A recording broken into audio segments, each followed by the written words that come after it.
السلام علیکم۔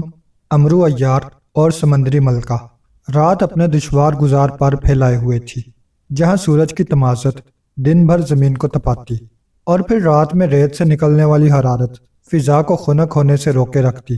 ایسے میں شہر کے ایک سنسان پرانے محلے میں امرو عیار اپنے مکان کی چھت پر لیٹا ہوا تھا۔ اس کی زنبیل سرہانے رکھی تھی، جس میں اس کی دنیا بھر کی عیاری اور حکمت کا خزانہ بھرا تھا۔ سورج ابھی چند گھنٹے پہلے غروب ہوا تھا اور ستاروں کی مدھم روشنی ریت کے دشوار گزار ٹیلوں پر ایک عجیب سا سحر پھیلا رہی تھی۔ امرو عیار کے پہلو میں مشروب ایک چھوٹی سی بری ہوئی مشق تھی، جسے وہ گھونٹ گھونٹ کر پی رہا تھا، اور اس کا ذہن کسی نئی مہم کی تلاش میں بھٹک رہا تھا۔ اس کا سکون ایک عجیب سے نیلگوں بلاوے سے درہم برہم ہوا۔ یہ ایک سرسراتی ہوئی آواز تھی جو ہوا کے ساتھ رقص کرتی ہوئی اس کے کانوں تک پہنچی۔ یہ آواز عام نہیں تھی، اس میں پانی کی گہرائیوں کا سکون اور سمندر کی طاقت کا جوش ملا تھا۔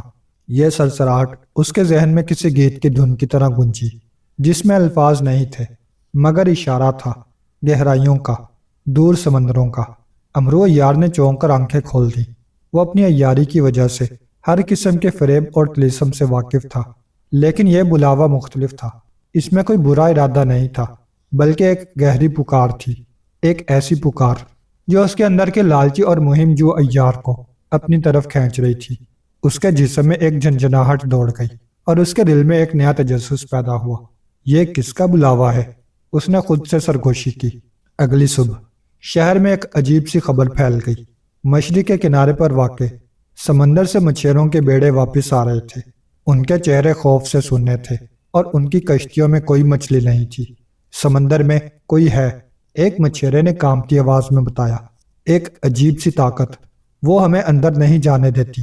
دوسرے نے مزید کہا، وہ پانی میں ایک پرچھاواں ہے، عورت کی شکل میں، جس کی آواز سن کر مچھلیاں بھی غائب ہو جاتی ہیں۔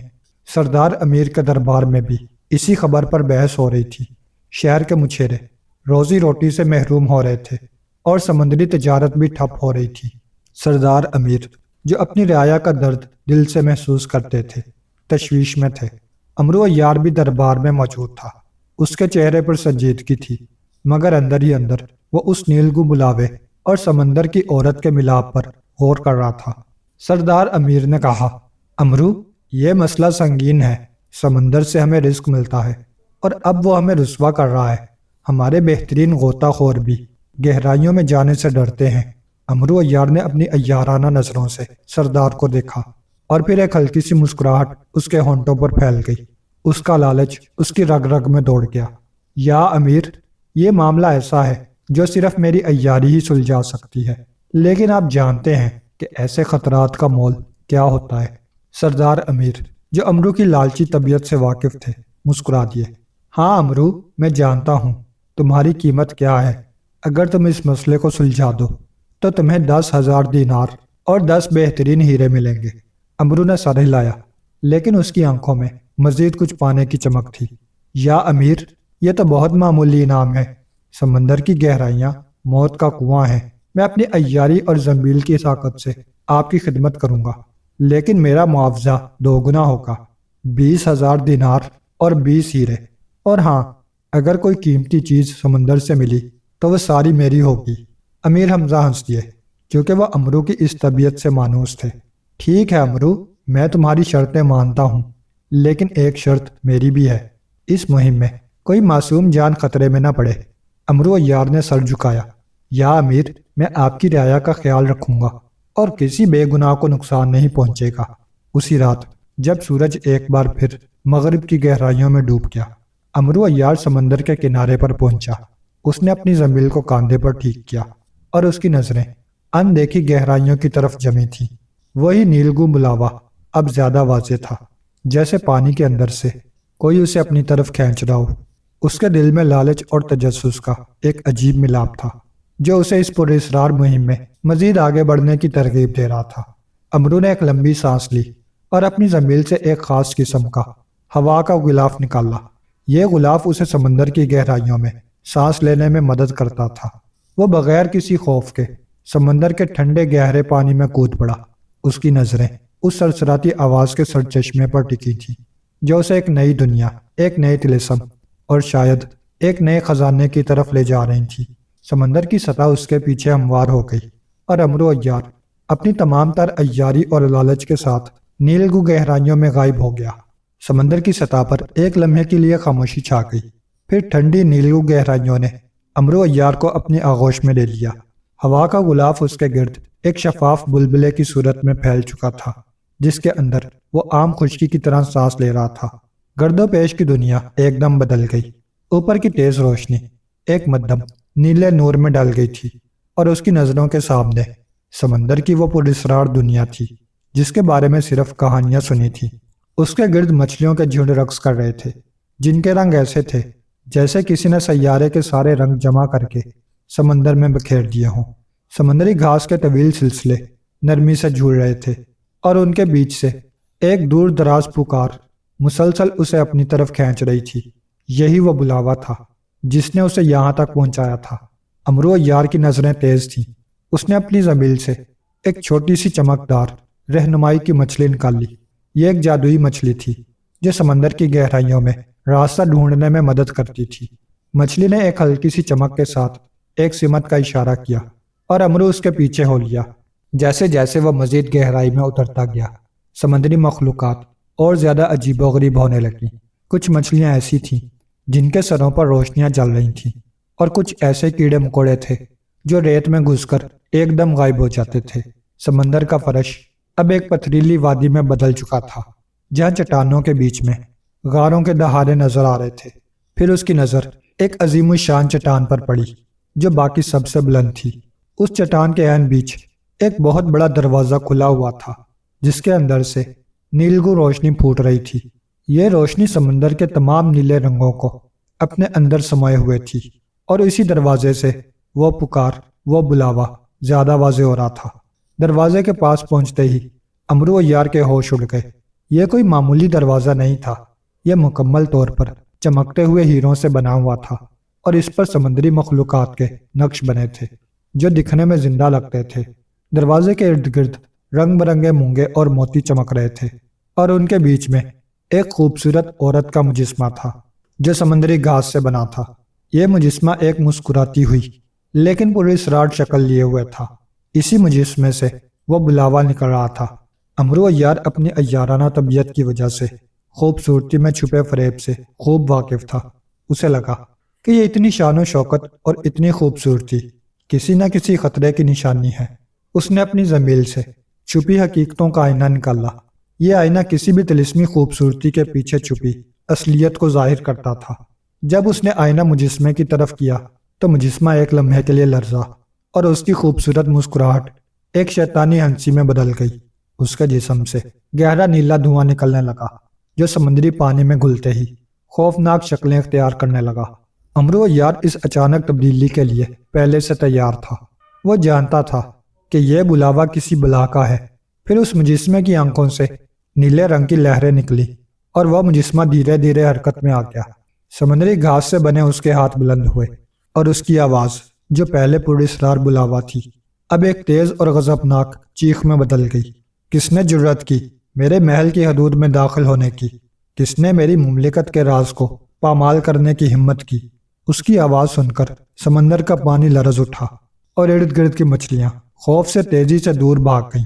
امرو عیار نے تلوار حیدری پر ہاتھ رکھا جو اس کی زنبیل میں بند تھی۔ اس کی آنکھوں میں دلیری اور فیصلہ کن ارادہ تھا۔ اس نے مسکرا کر مجسمے کو مخاطب کیا، میں امرو عیار ہوں، سردار امیر حمزہ کا خاص عیار۔ تمہارے بلاوے پر یہاں آیا ہوں۔ تمہاری وجہ سے شہر کے مچھیرے رزق سے محروم ہیں۔ میں اس مسئلے کو سلجھانے آیا ہوں۔ مجسمے کی ہنسی زیادہ خوفناک ہو گئی۔ انسان، تو اتنی گہرائی میں مجھ سے مقابلہ کرنے آیا ہے؟ تو سمندر کی طاقت کو کیا جانے؟ میں اس سمندری دنیا کی ملکہ ہوں، اور یہ ساری گہرائیاں، یہ سارے خزانے میرے ہیں۔ انہیں کوئی انسان چھو نہیں سکتا۔ اس کی بات سن کر امرو عیار کی آنکھوں میں لالچ کی چمک لہرائی۔ خزانے؟ اس نے سوچا، تو یہاں قیمتی ہیرے اور جواہرات بھی ہیں۔ اوہو! امرو نے مجسمے کو چھیڑتے ہوئے کہا، آپ اتنی خوبصورت ہیں ملکہ، لیکن اتنی جلدی غصہ ہو جاتی ہیں۔ یہ اچھا نہیں۔ یہ خزانے کس کام کے جو کسی کی نظروں میں نہ آئیں؟ اگر یہ میرے ہاتھ لگ گئے تو پھر دنیا دیکھے گی کہ ملکہ کے خزانے کتنے نایاب تھے۔ ملکہ کے مجسمے کا چہرہ غصے سے لال ہو گیا۔ اس نے اپنے ہاتھوں سے پانی کی ایک طاقتور لہر امرو عیار کی طرف پھینکی۔ پانی کی لہر اچانک سمندری سانپ کی شکل اختیار کر گئی جو امرو کو نگلنے کے لیے تیزی سے بڑھا۔ امرو نے تیزی سے تلوار حیدری نکال لی اور ایک ہی وار سے سمندری سانپ کے ٹکڑے کر دیے، لیکن وہ جانتا تھا کہ یہ صرف شروعات ہے۔ سمندری ملکہ کی طاقت سمندر جتنی وسیع تھی اور اسے اپنے عیاری کا ہر داؤ استعمال کرنا ہوگا۔ ملکہ نے ایک بار پھر گرج کر کہا، تو انسانی تلوار سے میرے طلسم کو کاٹنا چاہتا ہے؟ تو مجھے جانتا نہیں عیار، میں تجھے زندہ نہیں چھوڑوں گی۔ اور اس کے گرد کا پانی خوفناک انداز میں ابلنے لگا، جس سے ہیروں کے دروازے کے آس پاس کا علاقہ ایک بھنور میں بدل گیا۔ سمندری ملکہ کی دھمکی کے بعد دروازے کے ارد گرد پانی کا بھنور تیز ہوتا چلا گیا۔ وہ بھنور اتنا طاقتور تھا کہ اس نے امرو عیار کو اپنی طرف کھینچنا شروع کر دیا۔ سمندر کا دباؤ بڑھتا جا رہا تھا اور ہوا کا غلاف بھی اس دباؤ کو بمشکل برداشت کر رہا تھا۔ امرو جانتا تھا کہ اگر وہ اس بھنور میں پھنس گیا تو اس کی گہرائیوں سے نکلنا مشکل ہو جائے گا۔ امرو نے اپنی عیاری کو کام میں لاتے ہوئے فوراً اپنی زمین سے اڑنے والی مچھلی نکالی۔ یہ ایک کراماتی مچھلی تھی جو پانی میں تیز رفتاری سے سفر کر سکتی تھی اور بھنوروں سے نکلنے میں مدد دیتی تھی۔ امرو نے اسے پکڑا اور مچھلی نے اسے بھنور کی طاقتور کھینچ سے بچاتے ہوئے ایک قریبی چٹان کے پیچھے لے گئی۔ اوہو! امرو نے ملکہ کو چھیڑتے ہوئے کہا، ملکہ صاحبہ، آپ کتنی نادان ہیں۔ طاقتور ہونے کا مطلب یہ نہیں کہ آپ ہر فریب سے واقف ہوں۔ آپ اتنی آسانی سے اپنا غصہ کیوں گوا دیتی ہیں؟ کیا آپ جانتی نہیں کہ کسی کو اس کی خوبصورتی سے چھیڑ کر بے وقوف بنانا میری پرانی عادت ہے؟ ملکہ کا مجسمہ اس بے عزتی پر تڑپ اٹھا۔ اس کے نیلے چہرے پر مزید غصہ چھا گیا۔ تو انسانی کیڑا، تو میری شان میں گستاخی کرتا ہے، میں تجھے مچھلیوں کا کھانا بنا دوں گی۔ امرو نے ایک احکال کہا، مچھلیاں تو مچھیرے کھاتے ہیں ملکہ، اور میں مچھیرے نہیں بلکہ عیار ہوں۔ اور عیار کسی کی بات سننے کی بجائے اسے اپنی باتوں میں الجھا کر اس کے راز نکلواتا ہے۔ ملکہ نے اپنے غصے کو قابو کرتے ہوئے امرو کی طرف دیکھا، تو تم میرے راز جاننا چاہتے ہو؟ انسان، کس کی ہمت کہ میری گہرائیوں میں اتر کر مجھ سے سوال کرے؟ امرو عیار نے چٹان کے پیچھے سے نکل کر ملکہ کے مجسمے کی طرف تیرنا شروع کر دیا۔ راز ہی تو میری زندگی ہے، اور میں نے سنا ہے کہ آپ اس سمندر کی ملکہ ہیں اور یہ تمام خزانے آپ کے ہیں۔ مجھے یقین ہے کہ آپ کے پاس مجھ سے زیادہ قیمتی چیزیں ہوں گی، اور میں تو صرف آپ کی دولت کا ایک چھوٹا سا حصہ چاہتا ہوں۔ ملکہ کی آنکھوں میں لالچ کی چمک لہرائی۔ امرو کی باتوں نے اس کے غرور اور لالچ کو ایک ساتھ چھیڑ دیا تھا۔ تو میرے خزانوں کے پیچھے پڑا ہے انسان، کس دلیری سے تو میری دولت کا طلبگار ہے؟ امرو نے مزید اسے باتوں میں الجھایا۔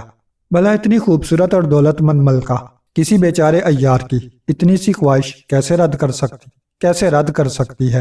کیا آپ نہیں چاہتی کہ لوگ آپ کے خزانوں کے قصے سن کر آپ کی شان کے گن گائیں؟ ملکہ تھوڑی دیر خاموش رہی، پھر اس کے ہونٹوں پر ایک شیطانی مسکراہٹ پھیل گئی۔ ٹھیک ہے عیار، اگر تم اتنے ہی دلیر اور لالچی ہو تو میں تمہیں ایک موقع دیتی ہوں۔ میرا خزانہ میرے محل کے سب سے اندرونی کمرے میں ہے، لیکن وہاں تک پہنچنا آسان نہیں۔ تمہیں میرے طلسم کے 3 دروازے کھولنے ہوں گے۔ ہر دروازے کی اپنی ایک آزمائش ہے۔ اگر تم کامیاب ہو گئے تو تمہیں وہ سب ملے گا جو تم چاہتے ہو، لیکن اگر ناکام ہوئے تو تمہیں ہمیشہ کے لیے میرے محل کی دربانی کرنی پڑے گی۔ امرو عیار نے اس کی شرط قبول کر لی۔ وہ جانتا تھا کہ یہ ایک جال ہے، لیکن اس کا لالچ اسے اس جال میں پھنسنے پر اکسا رہا تھا۔ یقیناً ملکہ، میں آپ کی شرط قبول کرتا ہوں۔ ملکہ نے اپنے ہاتھ سے ایک لہر پھینکی اور دروازے کے پیچھے سے ایک لمبی سرنگ کھل گئی۔ سرنگ کے اندر سے وہی نیلگون روشنی پھوٹ رہی تھی اور سرسراہٹ کی آواز اب ایک دور دراز پکار کی صورت اختیار کر گئی تھی۔ امرو عیار نے اپنی زنبیل کو ٹھیک کیا اور اس سرنگ میں داخل ہو گیا۔ یہ سرنگ ملکہ کے سمندری محل کا داخلی راستہ تھا۔ اندر جاتے ہی سرنگ کی دیواریں چمکنے لگی اور اس کے سر پر مختلف مچھلیوں کے نقش بننے لگے۔ سرنگ کے آخر میں ایک بڑا ہیروں کا دروازہ نظر آیا جس پر ایک عجیب سی سیپ لگی ہوئی تھی۔ پہلی آزمائش اس کے سامنے تھی۔ امرو عیار اپنی عیاری اور زنبیل کی طاقت پر مکمل بھروسہ رکھتے ہوئے آگے بڑھا۔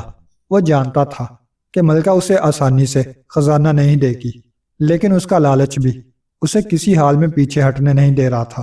اسے اس سیپ کا راز جاننا تھا اور دروازے کو کھولنا تھا۔ بسم اللہ الرحمن الرحیم۔ امرو عیار سرنگ کے آخر میں موجود پہلے ہیروں کے دروازے کے سامنے کھڑا تھا۔ دروازے پر ایک بڑی پراسرار سی سیپ لگی تھی جس سے ہلکی سی نیلی روشنی نکل رہی تھی۔ سیپ سے ایک دھیمی سلسلاہٹ کی آواز آ رہی تھی، جیسے وہ کسی گہرے راز کو اپنے اندر چھپائے ہوئے ہو۔ امرو نے سیپ کا جائزہ لیا۔ اسے معلوم تھا کہ یہ کوئی عام سیپ نہیں بلکہ ملکہ کے طلسم کا ایک حصہ ہے۔ اچانک سیپ سے ایک آواز نکلی جو سلسلاہٹ میں گلی ہوئی تھی۔ میں وہ سیپ ہوں جو رازوں کو پناہ دیتی ہوں۔ تو مجھے کس طرح کھولے گا عیار؟ امرو عیار نے اپنی زنبیل سے چھپے رازوں کا موتی نکالا۔ یہ ایک چمکدار موتی تھا جو طلسمی چیزوں کے رازوں کو فاش کرتا تھا۔ اس نے موتی کو سیپ کے قریب کیا اور موتی کی چمک سے سیپ کے اندر موجود ایک چھوٹا سا سوراخ دکھائی دیا۔ یہ سوراخ اتنا باریک تھا کہ عام آنکھ سے دکھائی نہیں دے سکتا تھا۔ تو کسی آواز کا طلبگار نہیں بلکہ کسی مخصوص چیز کا منتظر ہے، امرو نے سیپ سے کہا۔ پھر اس نے اپنی زنبیل میں ہاتھ ڈالا اور گہری آواز کا بند نکالا۔ یہ ایک خاص قسم کا بند تھا جسے بجانے سے کسی بھی طلسمی دروازے کے مطابق آواز پیدا ہوتی تھی۔ امرو نے بند کو اس چھوٹے سے سوراخ کے قریب کر کے آہستہ سے بجایا۔ ایک دم سیپ کھل گئی اور اس میں سے ایک اور دھندلی سرنگ نکلی جس میں عجیب و غریب سمندری گھاس اگ رہی تھی۔ یہ ملکہ کا پہلا دروازہ تھا۔ امرو عیار سرنگ میں داخل ہوا۔ سرنگ میں تیرتے ہوئے وہ ایک اور وسیع و عریض ہال میں پہنچا جس کی دیواریں چمکتے ہوئے مونگوں سے بنی تھی۔ ہال کے بیچ میں ایک اور ہیروں کا دروازہ تھا جس پر ایک بڑی چمکتی ہوئی جونک چپکی ہوئی تھی۔ یہ جونک ایسی تھی جس کے گرد ایک نیلا ہلا تھا۔ جونک نے سلسلاتی آواز میں کہا، میں وہ جونک ہوں جو طاقت کو چوس لیتی ہے۔ تو کس طاقت سے مجھے ہٹائے گا عیار؟ امرو عیار نے اپنی زنبیل سے نکھری طاقت کا جز نکالا۔ یہ ایک چھوٹا سا ہیرا تھا جو کسی بھی طلسمی مخلوق سے منفی توانائی کو کھینچ سکتا تھا۔ امرو نے اسے جونک کی طرف پھینکا اور ہیرا جونک سے چپک گیا۔ ایک لمحے میں جونک کا نیلا ہالا مدھم پڑ گیا اور اس کی چمکتی ہوئی نیلی روشنی خاک میں بدل گئی جس سے جونک بے جان ہو کر دروازے سے گر گئی۔ ملکہ کا دوسرا دروازہ بھی کھل گیا۔ امرو مزید گہرائی میں اترا۔ یہ سرنگ پورے سمندر کے دباؤ کو محسوس کروا رہی تھی اور ہوا کا غلاف بھی اب ہلکا سا لرز رہا تھا۔ سرنگ کے آخر میں ایک بہت بڑا دروازہ تھا جس کے اوپر ایک مجسمہ بنا تھا جو ملکہ کے مجسمے جیسا تھا۔ اس دروازے سے وہ تیز نیلگو بلاوا آ رہا تھا جو اسے یہاں تک کھینچ لایا تھا۔ بالآخر تو یہاں تک پہنچ گیا عیار، ملکہ کی آواز گونجی جس میں اب غصے کی بجائے ایک تھکن اور پراسراریت تھی۔ دروازہ خود بخود کھل گیا اور امرو ایک وسیع و عریض دربار میں داخل ہوا۔ یہ سمندر کی گہرائیوں کا سب سے بڑا راز چھپا تھا۔ ہال کے بیچ میں ایک بڑے چمکتے ہوئے ہیرے کے گنبد میں ملکہ بیٹھی تھی۔ اس کے گرد لاتعداد ہیرے اور جواہرات بکھرے تھے جو سمندر کی تاریکی میں چمک رہے تھے۔ یہی وہ سمندری خزانہ تھا جس کے لالچ نے امرو کو یہاں تک کھینچا تھا۔ ملکہ کا اصلی روپ ایک بوڑھی لیکن طاقتور جادوگرنی کا تھا جس کی آنکھوں سے اب نیلے رنگ کی لہریں نہیں بلکہ درد پھوٹ رہا تھا۔ ملکہ نے کہا، تو اتنے طلسم توڑ کر یہاں تک پہنچا۔ میں نے تمہیں آزمانا چاہا۔ میرا مقصد تمہیں ہلاک کرنا نہیں تھا بلکہ اپنے طلسم کا محافظ تلاش کرنا تھا۔ امرو عیار ہنسا۔ محافظ؟ آپ کی حفاظت کے لیے میں اتنے گہرے سمندر میں کیوں آتا؟ میں تو خزانے کی تلاش میں آیا تھا، اور آپ کا خزانہ تو خوب ہے۔ اس کی نظریں ان ہیروں پر تھیں جو ملکہ کے گرد بکھرے تھے۔ ملکہ نے ایک لمبی سانس لی۔ یہ خزانہ ہی میری قید ہے، میں اسے چھوڑ نہیں سکتی۔ میں نے اس میں خود کو قید کیا ہے تاکہ یہ خزانہ محفوظ رہے، لیکن اس طلسم نے مجھے تھکا دیا ہے اور اب میں آزاد ہونا چاہتی ہوں۔ امرو نے ملکہ کے درد کو بھانپ لیا۔ آزادی؟ اس نے سوچا، اور خزانہ بھی؟ ملکہ، آپ کو آزاد کیا جا سکتا ہے۔ امرو نے ایک چال چلی، لیکن اس کی ایک قیمت ہے۔ ملکہ نے امید بھری نظروں سے امرو کو دیکھا۔ کیا قیمت؟ امرو عیار نے اپنے دل میں انعام کا اندازہ لگایا۔ آپ مجھے اپنے خزانوں میں سے اتنے ہیرے دیں گی جتنے میری زنبیل میں سما سکیں، اور ساتھ ہی مجھے یہاں سے نکلنے کا راستہ بھی دکھائیں گی۔ ملکہ ہنسی۔ ہا ہا ہا عیار، تمہارا لالچ اب بھی نہیں گیا۔ ٹھیک ہے، تمہاری زنبیل میں جتنے ہیرے سما سکیں گے وہ تمہارے ہوئے۔ امرو عیار نے اپنی زنبیل کا منہ کھولا اور ہیروں اور جواہرات کی طرف دیکھتے ہوئے بڑبڑاتے ہوئے کہا، چل زنبیل میں۔ اور زنبیل نے ایک جھٹکے میں ملکہ کے تمام ہیرے اور جواہرات اپنے اندر جذب کر لیے۔ ملکہ حیران رہ گئی، اس کے گرد کوئی ہیرا نہ بچا۔ تو اتنا لالچی ہے عیار، ملکہ نے غصے سے کہا، تو نے میرا سارا خزانہ لوٹ لیا۔ امرو نے ہنستے ہوئے جواب دیا، میں نے تو صرف اپنی قیمت وصول کی ہے ملکہ، اب آپ کی آزادی کا وقت ہے۔ پھر اس نے اپنی زنبیل سے آزادی کا سیپ نکالا جس میں ملکہ کی قید کا طلسم بند تھا۔ امرو نے سیپ کو کھولا اور اس میں سے ایک روشنی نکلی جس نے ملکہ کو اپنے گرد لپیٹ لیا۔ ایک لمحے میں ملکہ کا بوڑھا روپ تبدیل ہو گیا اور وہ ایک خوبصورت نیلے لباس والی شہزادی کی شکل اختیار کر گئی۔ اس کے گرد کا ہیروں کا گنبد دھڑام سے ٹوٹا اور ریت میں تحلیل ہو گیا۔ سمندر میں ایک طاقتور لہر اٹھی اور اس کی تمام تر قدیم سلطنت ایک دم بے جان ہو گئی۔ میں آزاد ہو گئی، شہزادی نے خوشی سے کہا، تم نے مجھے نجات دی عیار۔ امرو عیار نے اپنی زنبیل سمیٹی جس میں ملکہ کا خزانہ بھرا تھا، اور میں نے اپنا انعام لے لیا۔ ملکہ، اب مجھے باہر نکلنے کا راستہ دکھاؤ۔ ملکہ نے اسے ایک خفیہ راستے کی طرف اشارہ کیا جو ہیروں کے دربار کے پیچھے سے نکلتا تھا۔ امرو اس راستے پر چل پڑا، اس کے پیچھے ملکہ بھی چلی۔ راستے میں ایک بہت بڑا سمندری بھنور تھا جو مچھیروں کو سمندر میں داخل ہونے سے روک رہا تھا۔ ملکہ نے اپنی طاقت سے اس بھنور کو پرسکون کر دیا اور امرو عیار سمندر کی سطح پر لوٹ آیا۔ صبح کا سورج چمک رہا تھا۔ امرو عیار نے اپنی زنبیل کندھے پر ڈالی جس میں دینار اور ہیروں سے بھرے تھیلے تھے۔ سمندری ملکہ جو اب ایک آزاد شہزادی تھی سمندر کی سطح پر کھڑی تھی۔ امرو عیار نے ملکہ سے کہا، اب تم آزاد ہو ملکہ، اب کیا کرو گی؟ ملکہ مسکرائی، میں اپنی ایک نئی دنیا بساؤں گی، ایک ایسی دنیا جہاں کوئی لالچی عیار نہ ہو۔ امرو ہنسا اور شہر کی طرف روانہ ہو گیا۔ وہ جانتا تھا کہ اس نے ایک عظیم مہم سر کی ہے اور سردار امیر اس کا انتظار کر رہے ہوں گے اور اس کا خزانہ بھی اس کا منتظر تھا۔